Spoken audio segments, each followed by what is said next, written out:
Hello, everybody, and welcome to this week's Waterloo Wednesday webinar. Today is March 3rd, 2021, and today's topic is on entrepreneurship. So whether you're consider yourself an entrepreneur already and you're looking for a university that can help turn your idea into a reality, or even if you don't consider yourself much of a business person at all right now, either way, you're probably going to be interested in hearing how Waterloo is among one of the world's top startup hubs, and that's no accident. So today you are going to hear more about how and why the University of Waterloo is so closely linked to entrepreneurship. Now, before we begin, here are a few housekeeping items that we like to go over each week. As mentioned, the Q&A is now open, so any questions you have, feel free to send those in throughout the presentation today. We've got some student ambassadors, we've got admissions officers and recruitment staff standing by who can help answer those. And any of those commonly asked questions, especially as they relate to entrepreneurship, we'll save those and address them to our special guests at the end as well. If you miss anything or if you want to watch any of our previous webinars, these are recorded and we do post them on our YouTube page at Experience Waterloo, and you can find the Waterloo Wednesday playlist where we will be posting those. This one should be up in a few days. And if you are watching the recording and you have questions for us, or if you think of questions later on, you can always email us liaison@uwaterloo.ca. All right, and for anybody looking for captions, you can turn those on your own device. If you click on the three dots in your menu bar and then select turn on captions, you can have that put up on your screen as well. Okay, and then to introduce myself, my name is Jay, one of the hosts for Waterloo Wednesdays. I use the pronouns he and him, and a grad from our arts and business program where I majored in history.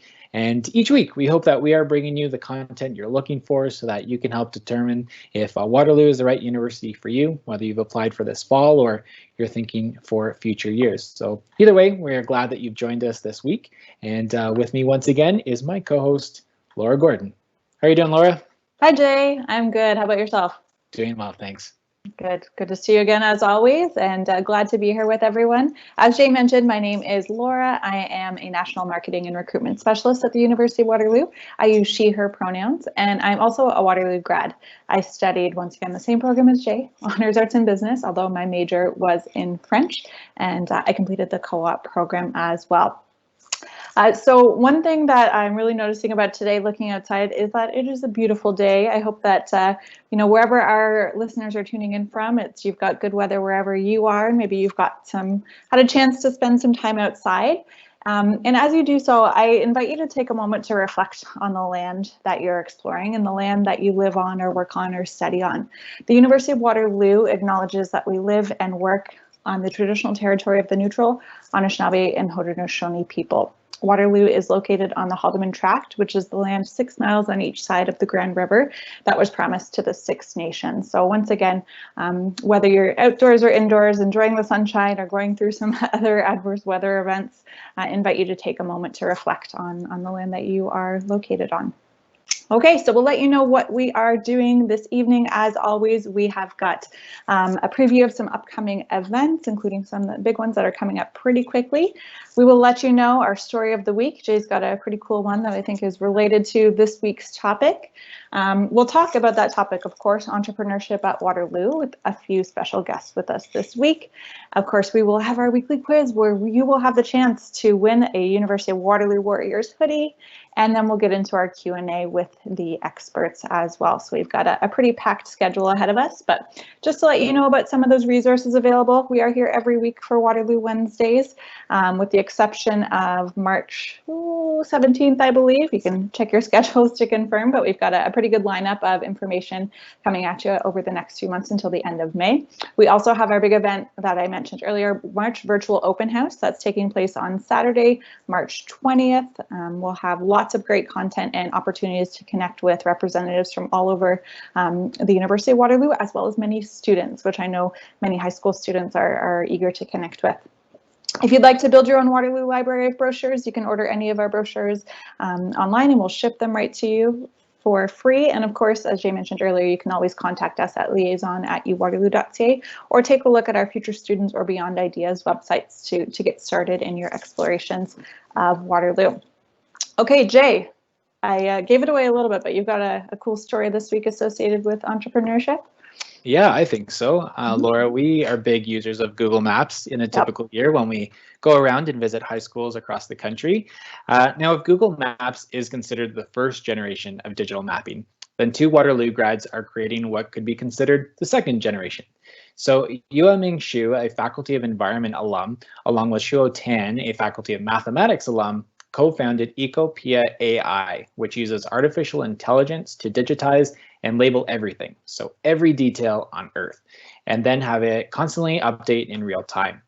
Their technology uses data from satellites, mobile phones, drones, and different air imaging sensors, and Ecopia's AI-based systems create 3D maps at a continental scale. So by capturing this much detail of the physical world, companies and humanitarian organizations, along with governments and citizens, can better understand and interact with their environment. So these maps will be able to do things like support disaster response and recovery, and even help with vaccine delivery. So I think this is a pretty cool story in how Waterloo grads are using AI for social good, and also connects well with our topic today on entrepreneurship. Now, hundreds of companies and thousands of student success stories trace their roots to Waterloo's one-of-a-kind entrepreneurship ecosystem. And that's fueled by many unique programs that we have, different services, our co-op program, and the culture at the University of Waterloo. So joining us today, we have a number of guests who will be telling us more about the different ways that the university encourages this innovative spirit of passionate students by providing the toolkit necessary for success. Back in the fall, we talked about some of the academics that we offer here at Waterloo, and of course our incoming students have already applied to a program of study. But what we're going to do today is start off by letting you know how you can better learn to be a problem solver and how you can turn your ideas into opportunities regardless of the program that you're studying.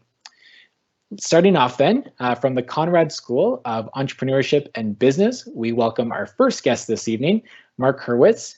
Welcome, Marc. And if you could start off by letting us know a little bit more about yourself and your role at the Conrad School. Hi, welcome all. Hopefully you can hear me. I teach at the Conrad School of Entrepreneurship and Business. My pronouns are he, him. And just to give you a little bit of background on myself, in fact, the first time I left university, as you can see from my degrees, I've been back a few times, I started my own business. I started my own venture. And after 6 years of working hard at it, it failed, which I wear proudly. And it really made me want to learn more at that point in time about, what makes businesses succeed and fail. So I subsequently went on to work at some of Canada's largest businesses. And I'm happy to say that not only am I a professor here now at the University of Waterloo helping and mentoring students, but I also have a couple of successful ventures that I currently run. So, it's all good. And there is no better place to be than this. That's fantastic. Thank you for sharing some of your background, Marc. And once again, thank you for joining us today. So we'd like to start off by hearing a little bit more about the Conrad School of Entrepreneurship and Business. Our undergraduate students wouldn't have applied to the school directly, but there are some courses, minors, and options that they could add to their studies as Waterloo students. So could you let us know a little bit more about these and what sorts of courses are available to Waterloo students? Absolutely. So to start with, one of the wonderful things about Waterloo is that there is no sort of one place where entrepreneurship happens. It happens all over campus in a lot of different ways. Conrad School of Entrepreneurship and Business is kind of the academic engine of it. Now, there are courses on entrepreneurship around campus and different faculties, but this is where everything kind of comes together. And we help, we're one of the pieces that helps make this a truly immersive environment for people, for entrepreneurs. And I'll talk a little bit in a second about what I mean by an entrepreneur, because it may not be entirely what you're thinking about it. But this is certainly Canada's most innovative university and has been for years. And what we're trying to do is not just to help turn your ideas into business opportunities, but to teach you how it happens. So that even if you don't have your big idea now, or you don't have it by the time you leave, or maybe you don't have it for the first 10 years of your career after that, when it is your time to go out on your own and start your own venture, you'll understand the process behind it. And that's what we do, is we help teach you the process to kind of de-risk what you want to do in the future. Next slide, please. We describe entrepreneurship. It's not about necessarily new ventures, although that's exciting and it's what makes the news and we hear about that all the time. It's really, entrepreneurship is for people who want to make new things happen. In other words, you take an idea and you turn it into a real opportunity. Now, we use the word commercialization, but that doesn't mean it's, you know, what you go to a store to buy. It could be a social venture as well. It could be any sort of an idea. And the processes of taking ideas and making them into something new that's actually happening is entrepreneurship. So it's a very broad definition, and hopefully, you know, even if you aren't particularly excited about starting your own business, you are excited about making new things in the world, and that's what we do. Next slide, please.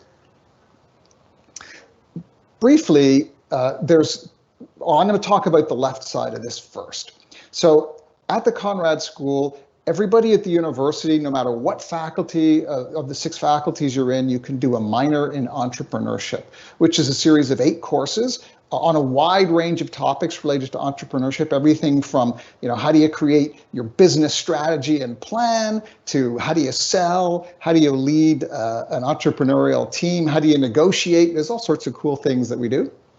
Specifically for students in engineering, because we know how intense the engineering program is, we have a shortened version of the minor, which is the entrepreneurship option in engineering, and that allows you to actually get a certificate for only doing 6 courses instead of 8, although you will shortly be able to do 8 courses and do the minor as well. And then of course we have our courses themselves, and they are some of the highest rated courses in the university.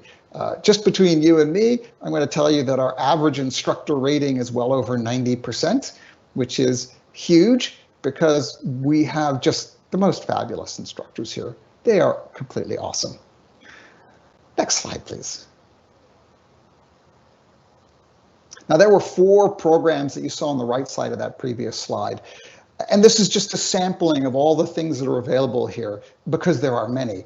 There is, for example, this Bridging Entrepreneurs to Students, which allows students on a co-op term, an early co-op term, generally speaking in first year, and mostly these are engineering students at this point in time, to work with a variety of different companies, startups, all for a period of 6 weeks in a team-based environment. We also have the Enterprise Co-op, which allows you to take an entire semester, a co-op semester, but we also have the equivalent for students who aren't in co-op, to just work on your venture idea with professional mentors guiding and supporting you the whole way. For those of you who are interested in social challenges, we host the Hult Prize. Now, the Hult Prize is an international competition with universities from around the globe, and we regularly beat out big name universities like Stanford and MIT and Cambridge and Oxford and, you know, Harvard and all these schools you've heard of, and our teams regularly come in the top in the entire world. We're still waiting to actually win first prize, which is $1 million. And we have come just so close. We've made it to the finals 2 times, which is in itself exceptional.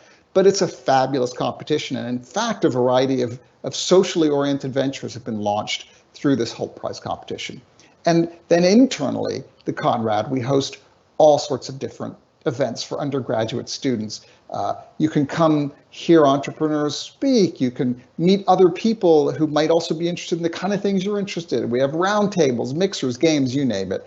It's just a super cool environment, which is not going to be your major. You can't apply to the university to do an entrepreneurship degree, but we add it on to whatever else it is that really interests you. And Marc, are you seeing this from students represented in all 6 faculties at Waterloo, or is there any programs or majors that you see are more common? And then you kind of touched on this already, but in your experience, are you seeing students that it hasn't been their time yet, but they're preparing for the time, or do a lot of them come to these classes already knowing or already have a business idea in place? Oh, thanks, Jay. That's a great question. So first of all, yes, we get students from across campus. In fact, if you want to meet students from other faculties, one of our courses is the place to do it because we are completely representative of the whole campus. If you're a tech student here and you want to meet someone from digital arts who's got those kind of artistic sensibilities, or someone from psychology or history or science or whatever, I mean, these classrooms are a real wonderful mixing place. And yes, we have students who come with their own businesses already and ventures that they're already starting, but we think of it as doing like satisfying a bunch of different people. Yes, we help the students who already have sort of a venture underway, and that's great. But there's a lot of people there who say, you know, I don't know what's going to happen when I graduate. I just want to develop the skills that if I need to go out on my own, I know what to do. And then we have people who also say, well, I don't have an idea yet, but I know I want to be an entrepreneur 20 years from now or 10 years from now or whatever it happens to be. So why don't I pick up the skills at this moment? So there's no one kind of student that typifies the program. It's just a wonderful mixing ground for everybody to show up. I think that's such an important point for prospective students in particular to hear too, is that you don't have to fit into a specific mold to be interested in entrepreneurship or to take the first steps in learning about it. So thanks for that. So Marc, we talk a lot at Waterloo about experiential learning, hands-on learning, and are those types of opportunities included in the business, entrepreneurship, and technology courses as well? Absolutely. So next slide, please. It seems to be, oh, it's going a little slow. That's okay. Absolutely. In fact, I remember like a year ago, I got a survey asking me what percentage of each of our courses was experiential. And it's almost 100% for some of our courses. So the courses are highly experiential. We have one course, for example, which is you simply come with your own venture already and you spend the whole course working on different aspects of your venture. Like, you know, trying to discover who the clients would be for what you're creating and all those sorts of things. So highly experiential. That's going to be a huge chunk of what you do with us. And that sounds like a great way for students to find out if this is exactly what they want to get into and take what they've learned in the classroom and try it out. So, okay, Marc, I'm going to ask if you can share any success stories or any standout stories that you've had the pleasure of meeting students who have gone through the different courses and minors and options. Oh, tons. And you're going to hear from some other people involved in the entrepreneurship ecosystem at UW in a minute. And I could tell you that most of the people that are going through their system, and like Eileen here, who we see here, who's won Norman Esch Award, for example, have also touched with us, because here there's lots of different places to touch base. But let me just talk quickly about Eileen. She's kind of representative now. In her case, yes, she's in environmental engineering, but what she's turned her hand to do, and what she realized here, is that being a Black woman, that she has, and a lot of her friends have trouble finding good hairdressers. Obviously, this is not a problem that I have, or a whole lot of familiarity with, but it's big. And so she's developed a solution to help solve that problem. And in fact, won some money in one of our many pitch competitions to do just that. So she's not particularly using her environmental engineering skills. She just has seen an opportunity, a need, and she's out there fitting it.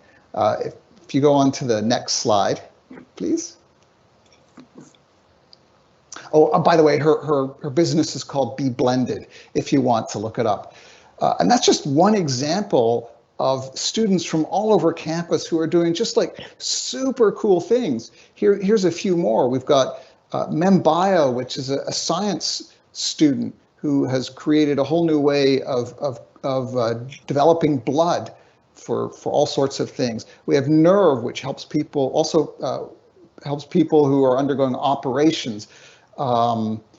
Curiato, which has created new types of smart beds for people who are in long-term care facilities. D-Mine Robotics, whose mission is to get rid of landmines around the globe. I mean, just fabulous companies and ventures that are started from all over campus, every single faculty.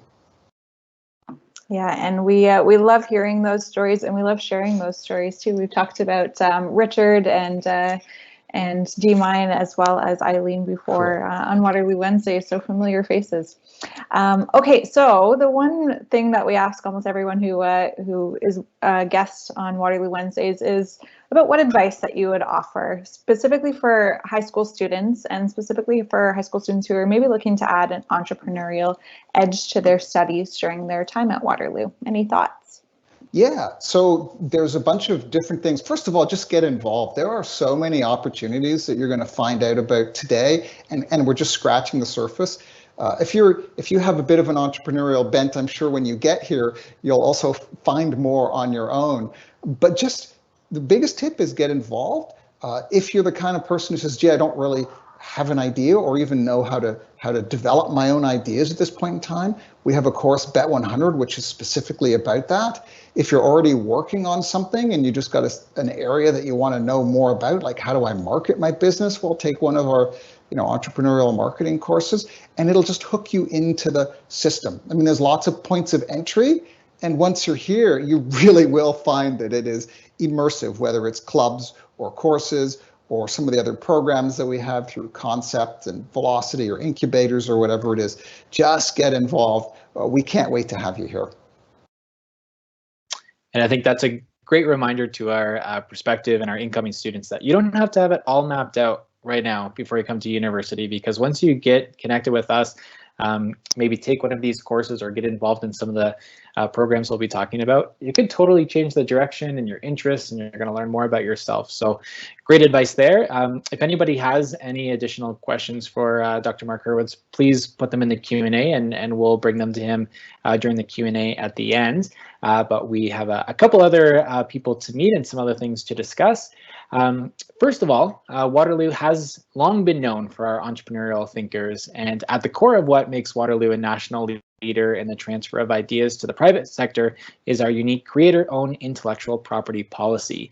And this grants ownership to the inventor. So that means for you as a student, any idea you come up with while you're at the university is 100% yours. So just another way that Waterloo promotes the spirit of entrepreneurship. All right, so moving on to another area of campus then. In addition to academic courses, we have some other ways that you can find support to bring your concepts to reality. So now let's chat with Carly. And welcome, Carly. Could you let us know a little bit more about yourself and your role and where you work? Yeah, thanks, Jay. So my name is Carly Cameron, and I am the manager of entrepreneurship experience at Concept, which is one of the entrepreneurial units on campus by Velocity. So I'm seeing a lot of questions here about how do you do entrepreneurship when you're in school. We look at it as a side hustle. We interact with anywhere between 1,000 to 4,000 students a term. And all of them are doing this because they have a passion for a project that they fell in love with during their undergrad, and they continue on. And we're here to support them with funding and resources to help them with the opportunities they have if they have a business idea. So Concept itself is an entrepreneurial unit on the University of Waterloo campus that provides resources to support students in developing and enhancing skills to make them successful entrepreneurs.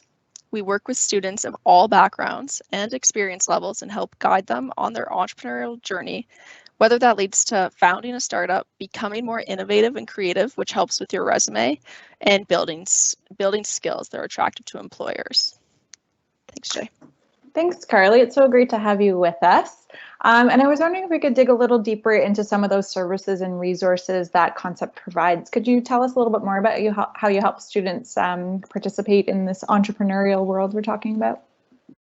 Yeah, absolutely. So we at Concept look at it as a buffet. You do not enroll at any point in your undergrad or graduate degrees. You would just join what you need to throughout the term because we look at workshops and different funding opportunities. So with that being said, we have a wide variety of resources to appeal to both students who are curious about entrepreneurship and students working on founding their own company.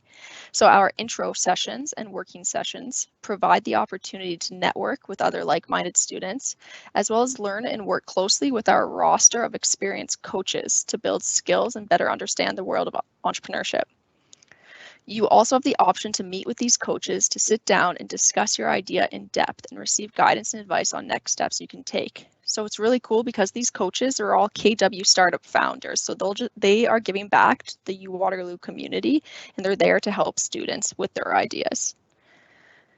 So one of the next steps may require funding to help turn your concept into a reality, and we can definitely help with that. Our funding opportunities are constantly changing, but we consistently support student innovation and provide funding and resources for early stage and more advanced business ideas.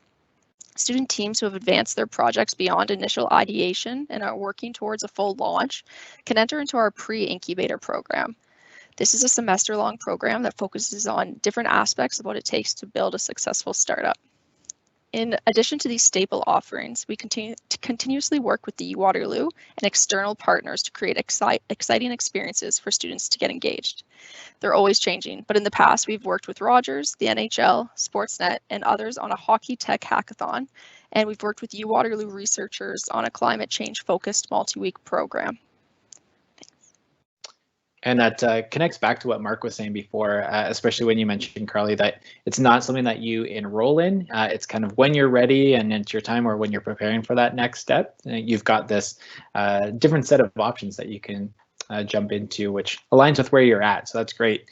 Now, Carly, every term there is something, a pitch competition that happens. And I know when we were on campus, this is something I would always love to go. And I'm blown away by the different pitches I would hear from our students. So could you let us know a little bit more about this and what it actually is? Yeah, for sure. So the Concept 5K pitch competition provides grant funding for student teams to help them take their innovative idea to the next level.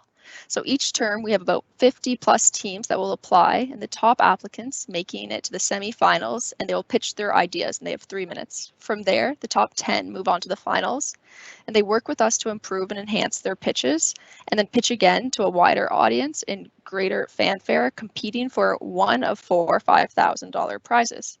So we've had winners from all different backgrounds involved in almost anything you can think of. Some of our previous winners are working on self-driving planes, developing lab-made blood, light therapy glasses, e-sport fantasy gaming, just to name a few.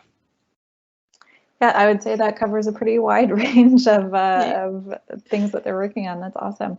And Carly, when do students typically first get involved with Concept? Is there a certain stage in their ideation process that they should be at? And similar to what we were talking about earlier, do we have students from all 6 faculties participating in Concept offerings?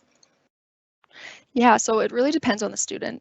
Most of our resources are open to all U Waterloo students, so we see a wide range of students getting involved, from first year to grad students working on a PhD. Whenever they think we can help, we're happy to engage with them, and that's when we'll see they will engage with us. Just as we've had students from all levels, we have students from every faculty as well. So we encourage students to work with people from different faculties and build a diverse team when they're creating new ideas. You don't need to be a coding wizard or a master hacker to get involved with Concept. We're open to everyone. And if you do have an idea, but you know that you can't code, that's why you'd come to Concept. We'd help you meet other students who can. Yeah, and that's for sure going to help you meet other students from other programs and other faculties as well, who have that expertise that can go together and complement that. So that's great. Another space that some of our students might have heard before or might be familiar with is Velocity. Can you let us know a little bit more about what that space is and how it's connected to the University of Waterloo? Yeah, so while Concept is focused on supporting students and helping them grow their skills and idea, Velocity is focused on supporting startup companies. The Velocity incubator is the physical space in downtown Kitchener, and it houses over 50 startup companies and provides them with workspace, state-of-the-art lab equipment, hardware, and software support, and an experienced team of awesome business advisors. So with this being said, the Velocity, you'll see job postings through co-op of startups looking for co-ops, and that's why students would be at Velocity. But Velocity is more for after you graduate and you're full-time working on your company. And I think those are usually pretty popular job positions for our co-op students who love working for startup companies, if that's their interest. Okay, one more question for you, Carly. Any advice for future students who are looking to get involved with Concept or perhaps Velocity down the road? Yeah, Absolutely. So there was a first year student who came up to me last year when we were in person, and they said they came to one of our events. They're like, I want to get involved and I'm open to any opportunity. So from there, I connected with them and I worked with them on how they could get involved. They didn't even have a startup idea, but they ended up working in a co-op position for a startup company. They joined one of Concept's hackathon, and Rogers and Sportsnet reached out to them afterwards to keep working with them. And now I believe they are working on their own startup. And all they did is they were open to opportunities and they were flexible about the chances they could take at the University of Waterloo. And they were in first year university. So I would say take those chances and just be flexible and open to everything around you on campus. But thank you very much for having me today. Yeah, and you hit on a good point. I think flexibility is key to success in so many different areas of entrepreneurship, as well as many areas of studying as a university student. So thank you so much once again for joining us, Carly, and we'll get you to stick around for some questions during our Q&A later on. Before we introduce our final guest, I wanted to take a moment to highlight that we also have a couple of other programs at Waterloo, one of them being Entrepreneurship at Environment and the other being Concept Science. Entrepreneurship at Environment helps students with an idea to create a better future or solve a problem, working with a group of mentors dedicated to helping students succeed in the development of their startup business or innovative ideas. Similarly, Concept Science is a pre-incubator program designed for student teams who have a product idea with an element of biology, chemistry, or physics, and it offers space, support, guidance, and funding to those students to help them get their ideas off the ground. Okay, so we are going to introduce our final special guest, who's going to tell us all about a social impact incubator on campus. This is Lawrentina from Greenhouse. Lawrentina, do you want to say hi and tell us a little bit about Greenhouse? Yep, sure. Thank you, Laura. Hi, everyone. My name is Lawrentina, and my pronouns are she, her. I'm Greenhouse's Design and Innovation Coordinator, and soon to be University of Waterloo alum from the Biotech and Econ program. I've also previously worked at Velocity, consulted for a few Conrad startups, and one Concept 5K, so we've come full circle now with this Waterloo Wednesday talk. A quick overview about Greenhouse. It's a social impact incubator with St. Paul's College. We offer a variety of programs, courses, funding, opportunities, and a community for students to develop the necessary skills to form sustainable social or environmental solutions. These include problems faced such as climate change, health and wellness, and even social justice. Thanks for joining us, Lawrentina, especially with that background. We'll probably have lots of questions for you. It sounds like you can kind of touch on each area here. Keeping it with Greenhouse, though, could you let us know a little bit more about some of the offerings and services that Greenhouse provides for our students and how they can take advantage of those? Of course. So a couple of our programs include the Social Innovators and Training Program, where students who know that they want to start their own business can work with other innovators to create a social or environmental change through their own projects and ventures. It's a unique experience where students can use their milestones and funding to progress their ideas, and we support a range of innovations across 3 categories, primarily grassroots initiatives, social ventures, and policy changes. We also offer the Workplace Innovation Program. This is an 8-month program where students are paired together in teams to identify problems and design solutions for host organizations that they're matched with. Our students have access to entrepreneurship courses, such as the SVENT course listed on the slide, business coaching, in-residence programming through a living learning community, and can attend various pitch competitions and problem-solving events. Very cool. Sounds like there's a lot happening at Greenhouse. And would you say it's a mix of students from different programs and faculties who tend to be connected with Greenhouse? And similarly, where are students usually at with regard to how far their idea or their business plan has progressed when they usually get started with Greenhouse? Yeah, so Greenhouse's resources are available to all undergraduate, graduate students, as well as alumni. We see a lot of upper year and grad students use their thesis projects or their work experiences to develop solutions for problems they've experienced firsthand. But really, we see a wide range of ages, faculties, and fields of interest. This term alone, we've had students from engineering, from environment, from science, working in sustainable fashion, affordable housing, anti-racism education, and healthcare. It's a diverse and wide cast net here. As far as what stage of the process students tend to be in when they approach us, we see most of the students in the early stage of their ideas, and we support them in trying to identify the problems they want to solve.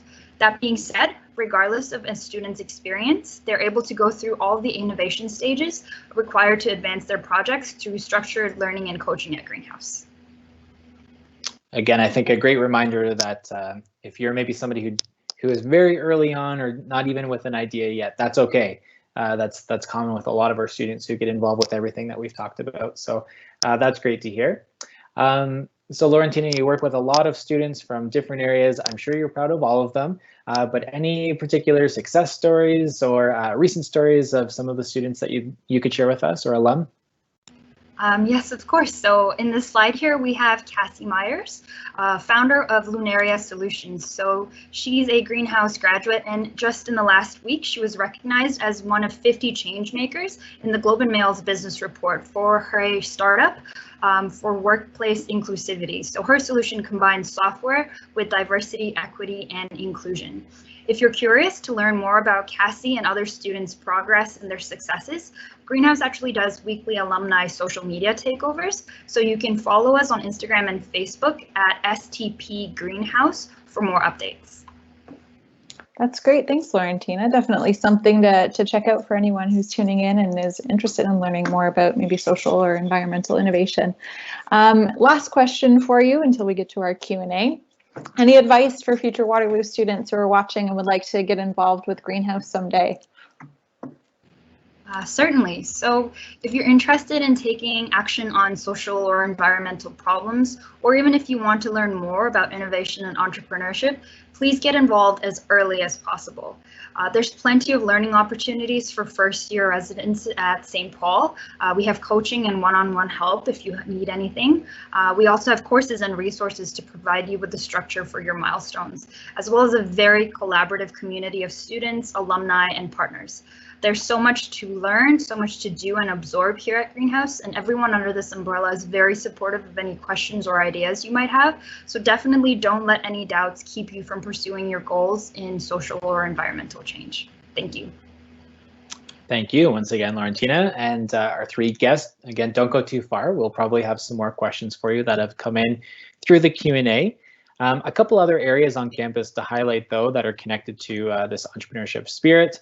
When it comes to making an impact, as we've heard from all of our speakers, you don't necessarily need experience. On campus, we have something called the Problem Lab, which is the first of its kind in Canada, and it specializes in helping our students understanding important problems. So the Problem Lab encourages students to focus on fully understanding a problem before venturing to solve it, which can lead to better ideas and strategies for new businesses. And that's just another place for students at Waterloo to go if you're looking to make an impact and tackle some big problems. One other area to mention is our Center for Peace Advancements, Peace Incubator, and Peace Tech. So the space on campus supports new ventures using technology to create a more peaceful and just world, providing a community and physical space for the venture, as well as mentorship, connections to innovative peace builders and networks, and funding to support the participants. And that is found at Conrad University College on our campus. So in sharing all of this and hearing from Marc and Carly and Lawrentina, we hope that you learned a little bit more on how you can do entrepreneurship at Waterloo. There are many options. Many of them are connected, as Lawrentina is a great example of going through these different areas. Again, if you have any more questions about that, you can put them into the chat. We'll have some time to address those in the Q&A. But Laura, I think it's time for that weekly event we do. The quiz. Yes, it is quiz time. Okay, so for anyone who's new to Waterloo Wednesdays, and a reminder for our regular attendees, a couple of things to keep in mind. We do need you to submit all of your responses in one Q&A box. So make sure that you include your email, responses to all three questions, and your name, your first name if you'd like to put it, all in one line so that we can attribute all the same answers, all the answers to the same person. Yeah, that's the biggest reminder. And the first two submissions who get all three questions correct and remember to include their email address will win a Waterloo hoodie. So we're excited to continue to give those out. And, you know, if you don't win this week, We're giving them out every week, so tune back in the future. Okay, I think we're good to go with our questions. First one, can you name one of the entrepreneurship opportunities discussed today? So there are probably at least a half dozen or so that Lawrentina and Marc and Carly and Jay and I have talked about. We're just asking you to name one of them. Second question, can you name one startup or venture that was mentioned today? Marc had a great slide up earlier that showed off several different companies that have come from our Center for Business Entrepreneurship and Technology at Waterloo. Carly talked about some that came from Concept, and Lawrentina talked about some from Greenhouse. So there's lots of options once again there. And finally, which academic program is represented by these emojis? These are always fun questions. Jay, thanks for including one of those this week. Okay, so as we wait for a winner to come in, we can share our answers with you. And we don't have a winner yet, so I will let you know that if you want to just reiterate the answers and send them in to us, maybe you'll be our weekly winner. One of the entrepreneurship opportunities discussed today, Jay, maybe you can pipe in with any that you remember us talking about. So we've got Greenhouse, we've got Concept, we have got the Conrad Center for Business Entrepreneurship and Technology, Peace Tech, the Problem Lab, Entrepreneurship at Environment, Velocity Science. Is that everything? Concept Science, but pretty close. Concept Science, my bad. That's what we discussed. Yeah, there's lots, but that's what we discussed. Yeah, okay. Question the second, name one startup or venture that was mentioned today. So off the top of my head, I remember hearing about Be Blended. I remember hearing about D-Mine Robotics. I think ClearPath was one of them. Any others that were brought up? I think SunCare might have been on the slide. Cassie's, I can't remember Cassie's now. Yeah, what is the name of Cassie's?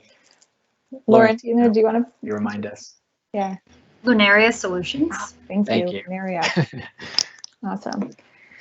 And yeah, I'm sure there are many other correct answers that could be submitted. And finally, our third question, which academic program is represented by these emojis? It is environment and business. Okay, so just tuning into our chat here to see if we have got a winner or two yet. Awesome, so we've got one winner, looks like Charles, and we're going to have a second winner as well that we'll announce a little bit later on. So we'll get in touch with you if you are one of our winners for this evening. Okay, I think it's time for our Q&A. Jay, do you want to start things off? Sure, and just want to comment on our first winner so far. I know that email because I have won before, so congratulations on being so attentive and such a quick typer. Good for you. Okay, so we do have some time now, and we're going to bring our guests back in and address some questions to them that we've been receiving. One of the questions I spotted was around basically, how do you begin? So they were wondering about if we have any like tests or anything like that that a student might need to do in order to, I guess, gain admission to whether it's Concept or Greenhouse or something like that. So that's the question, but also if you can maybe speak to a little bit, like once a student's on campus or a part of the University of Waterloo, how does it normally look out? Do you do like an interview? Do you do a session where everybody's welcome, that kind of thing? So Carly, if we could start with you, if you would let us know how a student can find out more about Concept and what they might need in order to participate. Yeah, so absolutely. Great question. So we in one of our intro sessions, which happens every Wednesday evening, starting in the fall term or the spring term, winter term, whichever you're going into. The first one is the ecosystem, the entrepreneurial ecosystem. So you can go to this and you can, if we're in person in September, you can meet all the different contacts from every entrepreneurship unit we talked about today. And from there, about how you get involved, you're either coming to us because you're like, hey, I have this fantastic business idea and I'm going to become a unicorn. And with that, we'll say, absolutely, we will help you get there and we'll help you find your customers and validate that idea. So there's that path you can take with concept, or there's, hey, I don't have an idea yet, but I really want to invest my time in gaining entrepreneurial skills, and we will set you up with the problem lab where they can help you focus on ideas, and then you can come to our workshops to gain more skill sets to be more innovative. So that's how you would work with concept. But the main takeaway is you can go to the concept.uwaterloo.ca website, and you can follow our newsletter, and then you can see weekly what we have going on campus and how you can get involved. Thanks, Jay. Great. Thanks, Carly. I'll post that in the Q&A as well, so students can find that. Lawrentina, with Greenhouse, is there any particular process that students might need to have as a background or go through in order to take advantage of some of the services and offerings? Yeah, of course. So as far as any processes you require as a background to enroll in any of our programs, there's no such background requirement. A couple different ways you can get involved. If you are a first-year student and you live at St. Paul's residence, then you can sign up to enroll in the Social Innovation Living Learning community. This is a way to get to learn and engage with other students also interested in entrepreneurship. If you want to directly join our programs, let's say you're not at St. Paul's residence, then there's an online application form where you fill out some answers to some questions, attend an orientation, and then you get to work on your solutions and use the Greenhouse resources right away. And lastly, we do host a series of events every term. So we're planning a health innovation challenge coming up in May next term. So as you attend these events, you get to network with us, you get to build teams, and from that, you're able to enroll. Yeah. Perfect, thank you. And Marc, I'm not sure if you have anything to add. I would assume that if anything is course-based, then students are likely getting in touch with their academic advisor from their home program. But yes. Any other information you'd like to share about that? No, you've basically got it. All our courses are open to all students. There's no tests to get in or other barriers. In fact, there's no prerequisites for them. So just come on out. There's only one course where there's any kind of prerequisite at all, and it's just that you have to be working on a venture. So that's pretty self-explanatory. It's good. Makes it easy and accessible for everybody. So that's great. Laura, over to you. Any questions that you spotted? Yeah, and Marc actually just answered one, and that was about whether there are any tests or anything required for entry into any of our entrepreneurship courses. So good to know. Not even prerequisites, with the exception of the perhaps working on a venture one. I actually wanted to go back to a comment that Carly made earlier when she talked about students who decide that they want to become unicorns. Now, I assume, Carly, that you're not referring to becoming mystical creatures or Starbucks Frappuccinos or anything like that, but a different kind of unicorn. So could you tell us a little bit more about that term, and maybe if you know any examples from Waterloo grads you'd like to mention? Yes. So for unicorn, it's funny, at our pitch competition, we wanted to get unicorn balloons, but then they said we'd be overdoing the actual word. But anyway, so a unicorn itself in a business, it's a privately held startup company valued at over $1 billion.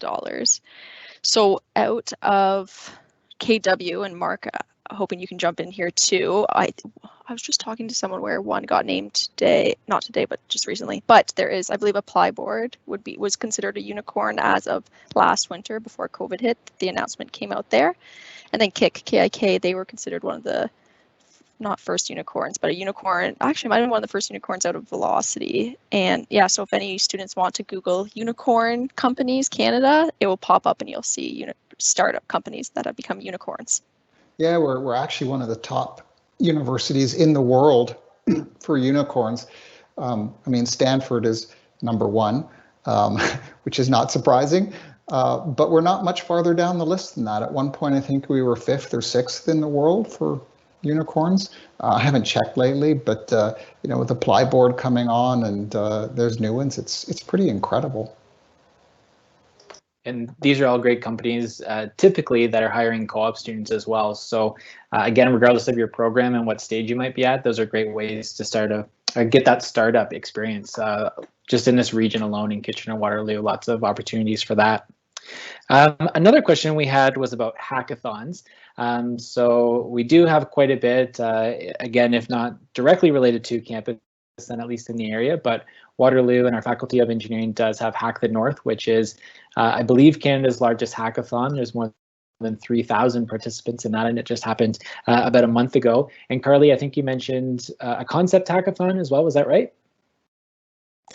Yeah, so what happens is we'll work with external partners to create hackathons. So it's actually the first hackathon Concept has ran, and that was with the NHL and Sportsnet, and students they registered to join the hackathon. It was all virtual.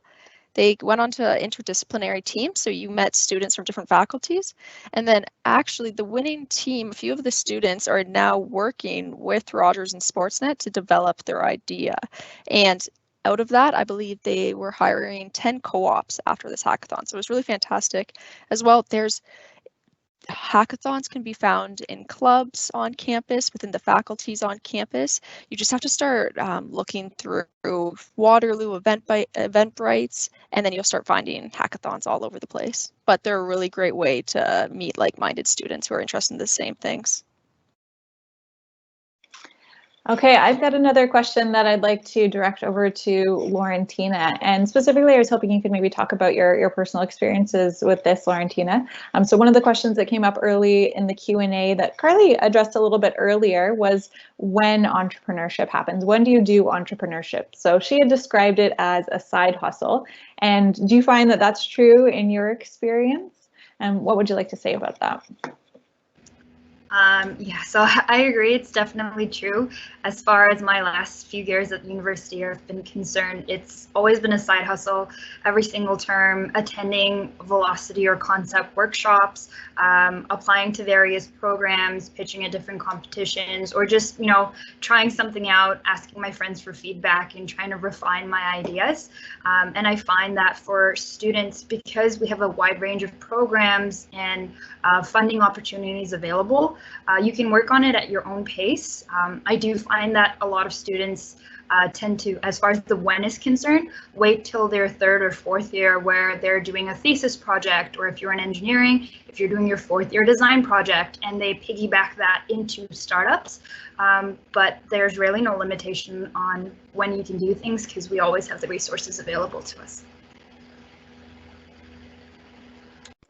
And Marc, you're an entrepreneur as well. Do you have any experiences that you'd like to share on that subject of when entrepreneurship happens?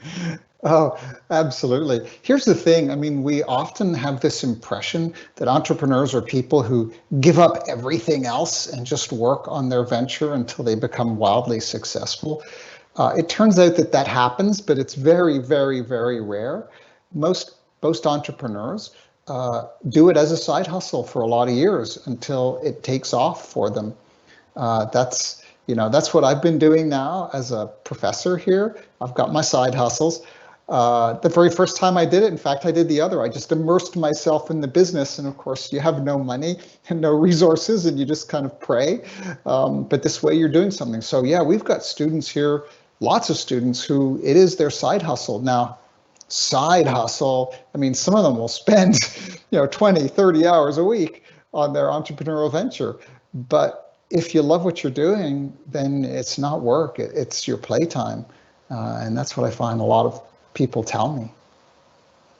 And that's why it's so great to be part of this community where you've got your peers and your mentors and your coaches who have gone through the same thing. So you can really learn from them and rely on them when you're going through those really long nights and long weeks. So that's great as well. So we've covered a lot of really great things. There's a lot of opportunities available to our students, again, regardless of what you're studying, regardless of what stage you might be at. It sounds really good, in fact. So I'm wondering, and some of our students might be as well, what costs are associated with these? So is there any expected costs that come with participating in any of these, aside from receiving funding from different opportunities? I will say that, Marc, I might still a little bit from you here, but courses would be included in tuition, so there is a cost there. Maybe we'll start with you, Marc, though, if there's, from the other pieces that are involved through the Conrad School, are there costs associated with participating in the other opportunities? No, I mean, so for example, to give you an example, the Holt Prize competition, we send teams to from the University of Waterloo around the world to, Australia, Brazil, The UK, we've sent teams everywhere, and there's no cost to the students to that other than, you have to eat, but we subsidize all of that. Really the only cost other than, it's tuition and it's a course is your time. So if you want to, for example, work on your own venture during a co-op term, well, we do have pitch competitions so that you can win some money to help support you during that e-co-op semester, but you don't have a real job during that semester. So you're giving up the time if that's what you want to do. But certainly from our end, there's just the opposite. We try and support our entrepreneurs in every way that we can. And Lawrentina, is that similar with Greenhouse? Yes, it is the same thing at Greenhouse. Our resources are absolutely free. Should you choose to enroll in our courses, it would be the same as the tuition rates. If you want to join the Living Learning community in residence, there's no extra cost to that. You just pay whatever you need to for residence. That also being said, I feel like there's a net gain opportunity here because we do have the social impact fund where you can apply for a pitch competition. We also have micro grants available. Let's say you need to, subscribe to something or pay for an application in another competition. There are a lot of funding opportunities. So long story short, no, there's no cost associated with our resources. Makes it easy, perfect. And Carly, what about with Concept? Is going to follow the trend here? Yeah, absolutely no cost involved. You can look at it like athletics or student services, just like athletics, where you would go to a sports game as a student and you would get in for free. Same thing. You're interested in entrepreneurship, you'd come to Concept and you'd get in for free. Perfect. So it sounds like good motivation for our students, even if you're just slightly interested in finding out more about what this is all about. There's not a lot to lose here, just to go to one of these events or connect with some of the supports and the sessions that are offered.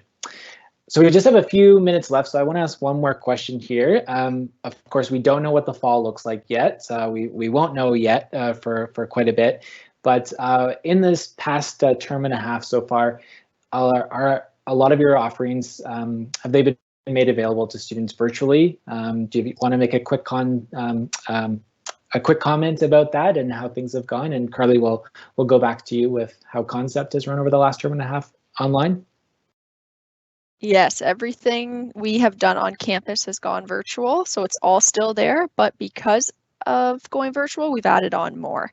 So now when you all enter first year, Concept will have more for you. And because we were able to see how to create programs where students from co-op and on campus classes can work together virtually, so we're going to keep doing that in the fall term as well. Perfect. And Lawrentina, over to you with Greenhouse and how things have looked the last few months. Well, things have moved online, and funnily enough, when you say last few months, I've only been here the last couple of months. But in the winter 2021 term, we've had our workplace and our social innovators students engage in community building activities online. All of our applications, orientations, meeting, and coaching have been virtual. And like I previously mentioned, the Health Innovation Challenge that we're planning for May will be completely online. Great. And finally, Marc, I know professors like yourself have done a lot of hard work to get our courses moved online. How has that gone for you? Well, it's been crazy. But yeah, we're 100% virtual at present. We're obviously eagerly waiting for the moment we can start, meet and greet again in person because that's wonderful. But it's interesting that it's also opened up some possibilities that couldn't happen before. We've moved things online, everything that we do, all that you've seen here, plus more. So yeah, we're online at present, and hopefully this will all be a distant memory soon. We appreciate the work that you've put into to those, all three of you and your teams. We know it's been a lot of work, and our students have certainly appreciated, and great to be able to still connect. So thank you all three, Carly, Marc, and Lawrentina, for joining us today and sharing more about the different ways that our students can get involved in entrepreneurship and the different supports and resources and even funding that are available for our students. And again, I think the biggest message that I was taking away there is that it doesn't matter what you're studying at Waterloo. It doesn't matter at what level you're at. if this is something that might be of interest to you, you can start to dabble in it and see how far it takes you. You'll be supported along the way. So again, thanks to all three of you for joining us today. Some upcoming events, just a reminder that our March virtual open house is taking place on Saturday, March 20th. So you can find that on our website at the tours and events page, as well as our upcoming Waterloo Wednesdays. You can find how you can order some of our brochures. So again, if we've got any more of those questions asking about emojis and which programs they represent, request one of our review books, have it sent to you for free, or you can download that and go through our programs and see what we offer. Also on our Beyond Ideas webpage, there's a great source of articles that are written by our current students. And one of them on there in particular is an article on bringing your ideas to life while at Waterloo. So if this is a topic that you've really been interested in, go to the Beyond Ideas webpage and you can find that article. Otherwise, that's all from us. Thank you again for joining us this week. Next Wednesday, we will be chatting with our visitor center folks and learning more and discussing more about the ways that you can continue to connect with Waterloo over the next few months leading up until June. So thanks again, everyone, for joining us. We hope you have a good evening, and we'll see you next week.